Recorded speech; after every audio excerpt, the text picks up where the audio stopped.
Mintha csak Hollywoodban szövögetnék egy fiatal magyar fiú élettörténetét. Norbi szinte a semmiből jött, majd egyszerre 2 egyetem elvégzése közben beverekedte magát a világ legjobb autóversenyzői közé. Eljönnek, Farfus kijön, ellenmenni beragadt, szerencsére nem találja el Norbi mekkorát rajtol! Mielis Norbi mekkorát rajtol, annak ellenére, hogy ellenmenüt ki kellett kerülnie. Norbi, gyerünk, első helyen Mihális Norbi. Az év rajtja. És egy magyar csapat, az Zengő Denzion Team versenyzője, a Zengő Zoli nevével fémjelzett csapat ebben a pillanatban világbajnoki futamot nyer, kedves nézőim. Magyar győzelem autósport világbajnokságon. És ebben a pillanatban lehet jönni. Dávid kimegy külsőjére, Norbi van a belső íven. És kilökik egymást, Mihális belülről elfordul, és Mihális Norbi feljön a 3. helyre. A belső íven meg lehet fogni, a 2. helyet megvan. Megvan, örjön a közönség, Mihális a 2. Pillanat, amikor szinte felrobbant a Hungaroring. Mihális Norbertet üvöltő hangorkán kísérte, amikor 2. helyen befejezte a túrautó világbajnokság vasárnapi első futamát. Tudtam, hogy sokat szurkolok nekem is a csapatnak is, de azt, hogy ennyien, és hogy ilyen szeretettel, és hogy ilyen kiállással, arról igazából álmodni sem mertem.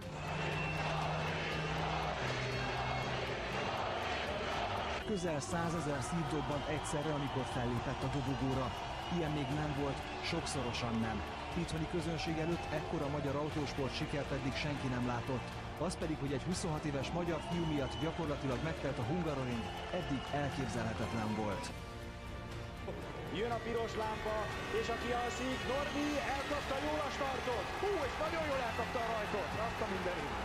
És Norbi már a második és elsőnek fog fordulni. Elsőnek fog fordulni, Mihális Norbi. Le kell terelni Engströmet egy picit az ideális ívről, kicsit ki kéne szorítani, de jól csinálja. Nagyon jó. Benálni van ott mögötte, Benálni nem fogja tudni visszaelőzni, Gabi sajnos lecsúszik a pályáról, és valaki keresztbe áll.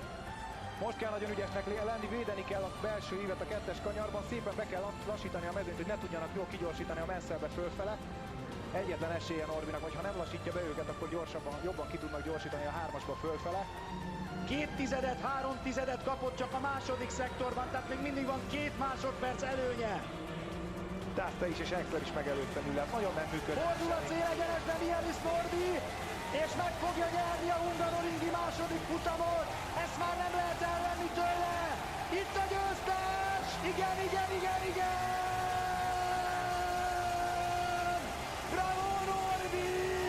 Bravo Norbi! Gyönyörű győzelem! Zengő Zoltán ünnepel! Hazai pályán, teltház előtt, micsoda siker! És ezt nem lehet szavakkal leírni, ezt a hangorkánt, ezt a szeretetet, amit Mihális Norbi kap, ezt nem lehet elmondani, ezt nézni lehet, hallani lehet. A dobogó 2. fokára Alain Menu, a tetejére pedig Mihális Norbi, egy magyar zászlóval.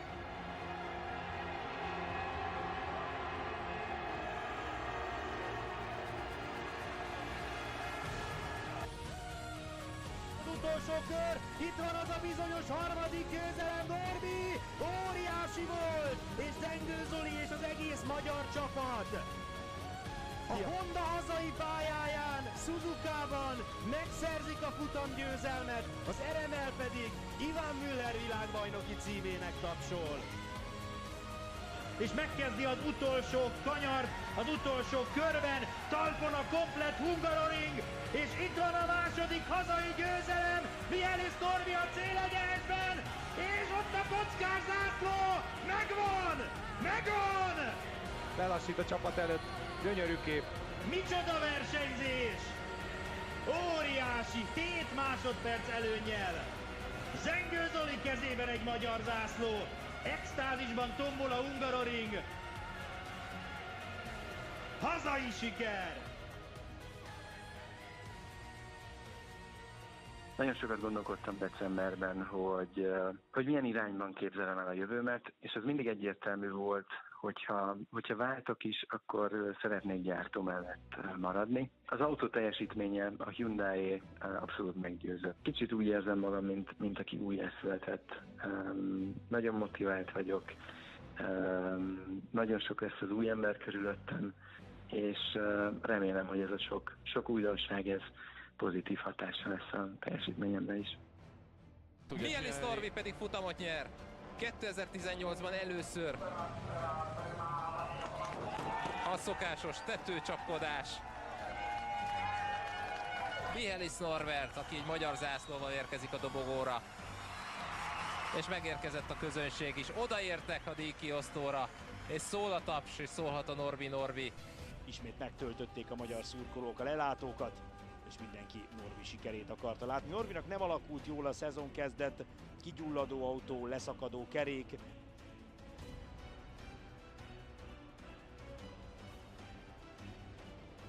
Norbi aztán az első futamon és a harmadikon is bejött dobogós helyre. Az elsőn harmadik, a harmadikon pedig második lett.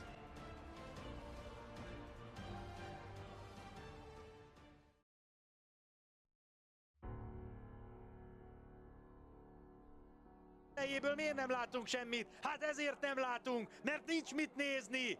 Mielis Norbi előnyének legalább a fele megmaradt, és megvan az első 2019-es győzelem. Nem volt itt mit nézni. Tökéletes, hibátlan futam, és megvan az első idei győzelem végre.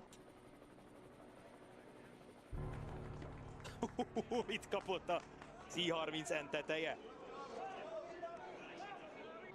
És itt a kockás zászló, célegyenes. Mielis Norbert megnyeri tehát az első Via-Reali futamot, megvan a szezonbeli második győzelme, és 15 pontra megközelíti Guerrierit a pontversenyben. Horpadjon csak! Elmaradtunk róla. Hogyne. Nem, azaz.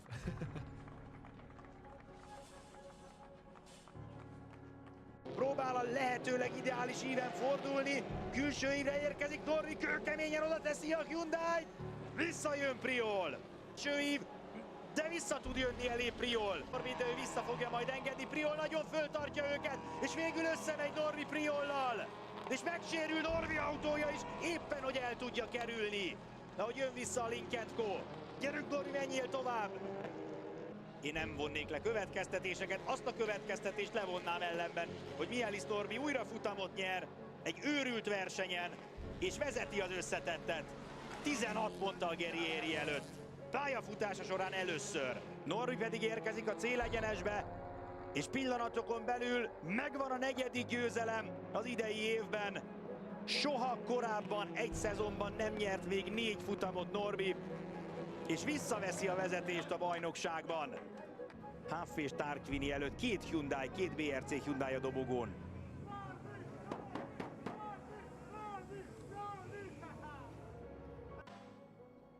Mielis Norbi viszont már ott abban a visszafordító kanyarban megvan az 5. győzelem az idei évben, megvan az első Sepangban, és egy hatalmas öles lépés a világkupa győzelem felé. Norbi fogja próbálni védeni a belső ívet, nagyon szépen most már azért kezd közelíteni Norbi, hamarabb fékezett, hogy el tudjon fordulni szűken, Guerrieri külső íven megelőzi, és ott van Ascona is, de Norbi tartja a belső ívet. Norbi a harmadik, egyelőre még bajnok Norbi. Ez hihetetlen, ez elképesztő, hogy nincs vége ezeknek az állandó csavaroknak, jön Christopherson és megelőzi Norbit, és így már nem bajnok. Így most 2 ponttal Guerrieri áll jobban. Ez őrület. És Norbi autójával valami baj van, ez teljesen egyértelmű. Sehol nincs az a tempó, amit láttunk az elmúlt 2 futamon. Sőt, Norbi nem szakad le Guerrieritől. Ott tud maradni vele. Össze-vissza csúszkálnak. Konkrétan a pálya mellett a füvön sem sokkal rosszabb a tapadás. Jön Norbi Guerrieri mellé. És külső íven megpróbál ott maradni. Megpróbál, de nem sikerült. Hova lett? Hova lett Guerrieri? Guerrierit megelőzték ketten is. Guerrieri visszacsúszott. Mielis Norbi a harmadik, és Guerrieri már ott van Tarquini előtt. A 6. helyen. De kell csak hozni az autót. Jön Mielis Norbi. 2010-ben mutatkozott be a bajnokságban, 2012-ben privát bajnok lett, 2017-ben rettentő közel volt ahhoz, hogy világbajnoki címet szerezzen. Egy ágról szakadt fékrendszer vette el az esélyeit. Nem is harcolhatott érte. És akkor nekifutott ennek az idei zárónak. Azt gondoltuk az időmérők után, ó, de kis könnyű hétvége lesz ez. Hát nem az lett. Megjött az eső vasárnapra, és vele együtt a totális káosz. Az utolsó kanyarok. Johanna szemében a könnyek már. Eljött ez a pillanat, amiért ennyit dolgoztak. A pillanat, amiért a családja, az édesapja, az édesanyja, aki minden segítséget megadott neki, ennyit dolgozott, amiért Zengő Zoli ennyit dolgozott, aki lehetőséget adott neki Magyarországon, külföldön, elhozta őt a VTCR-be, hogy aztán tovább lépjen a gyári Honda csapathoz, onnan a gyári Hyundai csapathoz, és velük 2019-ben megnyerje a VTCR-t. Na kedves nézők, akkor most már ugye mindenki talpon, és 3-2-1, mondjuk együtt, Mielis Norbi, világkupa győztes! Megvan! Megvan! Ezt már nem veszi el senki! Ezt már nem veszi el senki! Nincs az a felügyelő, akinek odaadnánk. Norbi rázza az öklét az autóban! Az a precizitás, az a higgadtság, ami őt jellemzi, az megtermette a gyümölcsét. Ó Isten, megvan! Megvan! Édesem, Johanna könnyek között